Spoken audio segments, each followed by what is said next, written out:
मोठं होतं होतं कळलं की तुम्हाला आरामासाठी आणि रिलॅक्स होण्यासाठी पण पैसाच खर्च करावा लागतो आणि म्हणूनच मी आज स्वतःवर थोडा खर्च करायचा ठरवला आहे. त्यासाठी मी सकाळी पार्लरला जाऊन आले. मग मी आज येस मॅडमवरून मसाज सर्व्हिस बुक केली होती. किती रिलॅक्सिंग होतं ते, बेस्ट एक्सपिरियन्स. आणि त्यांचा स्टाफ पण खूप प्रोफेशनल आणि पोलाईट होता. आज ना ठरवलंच होतं काही काम नाही करायचा, नुसता आराम करायचा. माझ्यासोबत शिशी, टिनटिन, काळू तिघे पण आराम करत होते. अशा महागड्या सर्व्हिस मी पैशांकडे बघूनच कधी केल्या नाहीत, पण पैसे तेव्हाच कमवू जेव्हा तुमचं शरीर आणि मन हेल्दी असेल. तेवढ्यात लक्ष केसांकडे गेलं. एकेकाळी जाड घनदाट असणारे केस आता पाण्यामुळे खूप खराब झाले. चला आज मस्त हेअरकट करून टाकू. त्याआधी आता केस लहान होणार म्हणून स्वतःची समजूत काढून घेतली. मग मस्त तयारी करून आमच्या जवळच्या सॅलूनला गेली.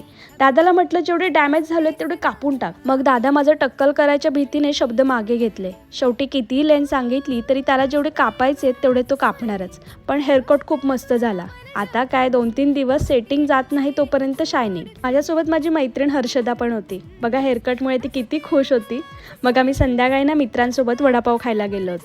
मी ना पहिल्यांदाच त्यांना पिंपळे सौदागरच्या कृष्णा बेकरीतला हनी केक ट्राय करायला लावला. त्यांना जाम आवडलं. मग रात्री गेले होते नेहाकडे. आमच्या आवडत्या पाहुण्यासाठी तिने मला फिश बनवायला लावलं होतं. ही आहे आमची फेवरेट वांगमो. किती गोड आहे ना ती. अगदी बाळ असल्यापासून आम्ही तिला बघतोय. तिच्यासोबत खूप धमाल केली. स्वतःसाठी काढलेल्या वेळ आणि मित्रांसोबत केलेल्या मजा मस्तीमुळे दिवस एकदम रिलॅक्स केला.